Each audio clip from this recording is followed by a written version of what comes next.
everyone, and welcome back to the HAES Reading Group nominees.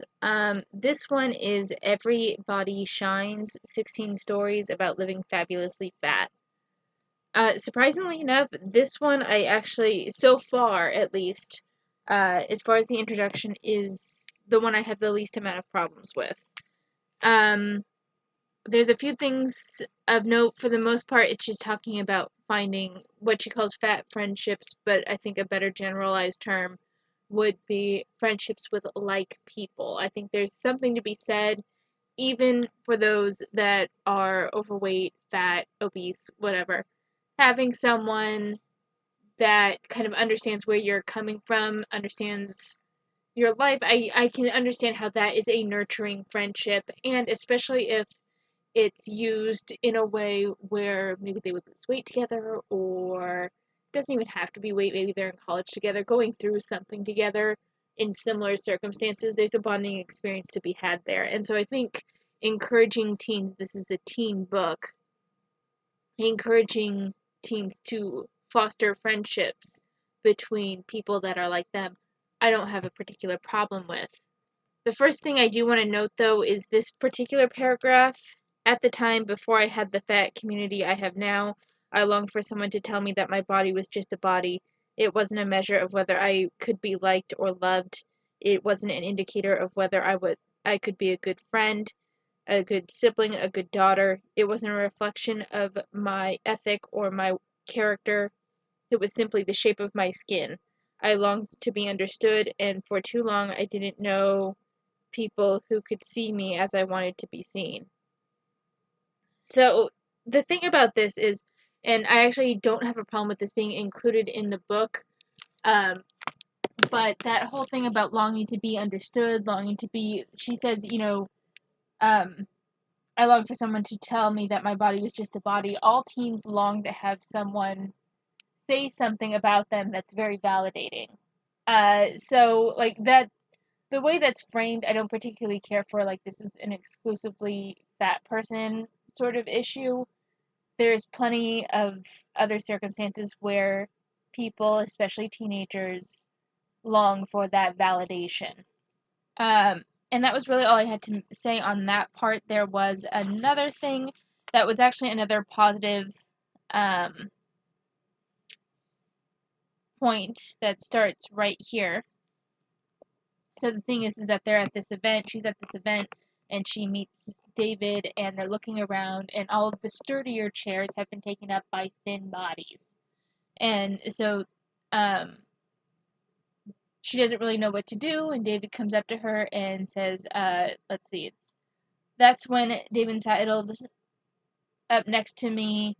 I don't trust these chairs, he told me. They're not made for fat kids. I laughed, looking out at our choices. As fat people, he and I have both used the same spaces that weren't built to fit us. Chairs that might give way beneath our abundant bodies. We have both watched, tense and uncertain about what to do, as the seats around us filled up. I think there's a bench outside. Want to move it inside? He asked me. I did, and for the next 3 days, David and I sat together on what we came to call the Fat Kid Bench. I actually think that's rather wholesome, and I don't have a problem with it, and here's the thing. Here's, like, the big difference of why I actually kind of like David in this story, as opposed to our narrator here, who I believe her name is Aubrey Gordon, and that is, David took responsibility into his own hands. He's like, I know my ass is gonna break those chairs, and there's nothing that he could do about it, like, right that moment. He couldn't lose 20 pounds, 50 pounds right that moment, so he took it upon himself. There was a bench, a sturdy looking bench outside. Want to help me move it in. He took responsibility for his circumstances, and he made it to where he had a place to sit. Like, he was a problem solver in that moment, and that's why I like David. And honestly, a good portion of the fat liberation, fat acceptance movement, I don't necessarily have a problem with the fact that they are fat people. I don't have a problem with the fact that they don't want to lose weight. I don't have a problem with them wanting to wear crop tops and bikinis. I really don't give a fuck. What I care about is them making their fatness everyone else's problem. Where if I post a before and after photo because I wanted to lose weight for me, because I wanted to feel better about myself and this is how I chose to do it, and yet somehow that is aggression towards them in some way. I'm all for people living how they want to live. I know that there's this thing about the strain on the healthcare system with fat people. That's not something I'm willing to broach right now. Um, right now I tend to be a bit more focused on just like the outlandish claims of it's a form of oppression that I can't find a size 40 at American Eagle and shit like that. This didn't bother me because David actually took responsibility for himself and was like, there was a bench outside, let's bring it in so we both have a place to sit. Like, I I support that. I like that. Let's see. The next thing was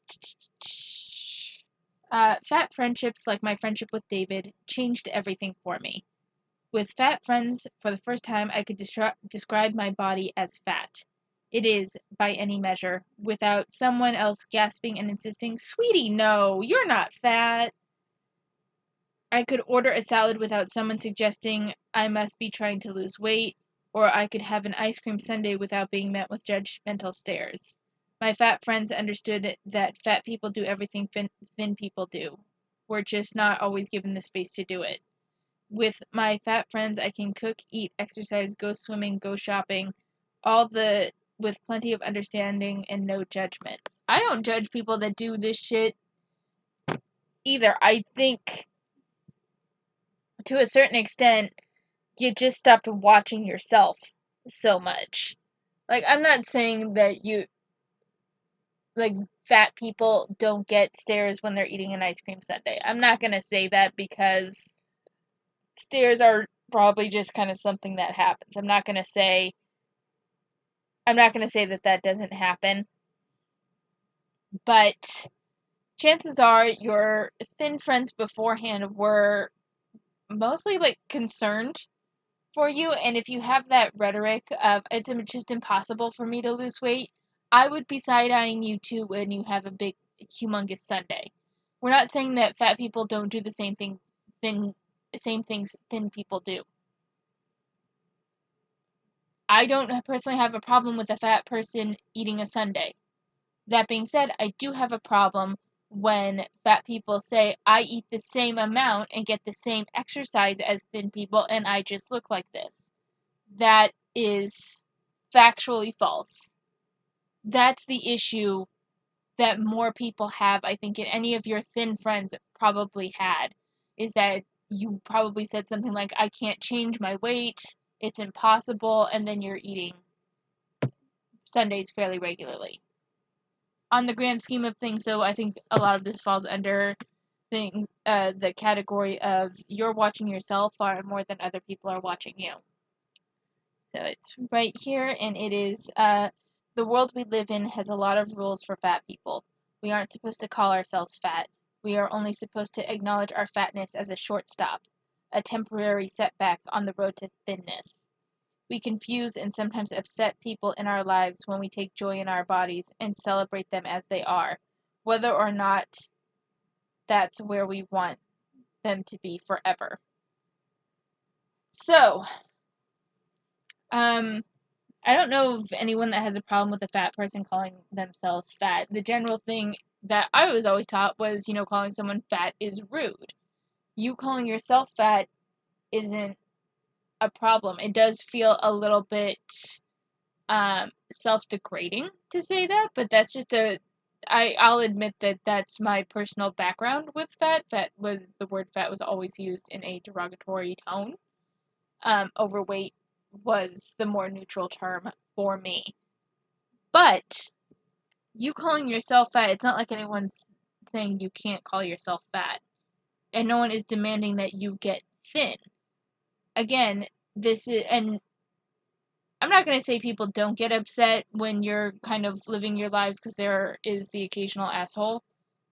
In general, though, in my experience, I get far more upset with people that claim that they have no control over their circumstances. That's when I get pissed.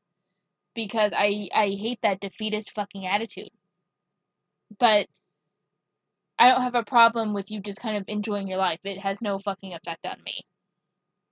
But that's pretty much my views for this book. This book, I think, would probably, if you don't like me just kind of railing and ranting, this would probably be a good book for the reading group, because I think that there is some positive messages actually to be gleaned from this book. I don't necessarily have a problem with it based on what I've read so far.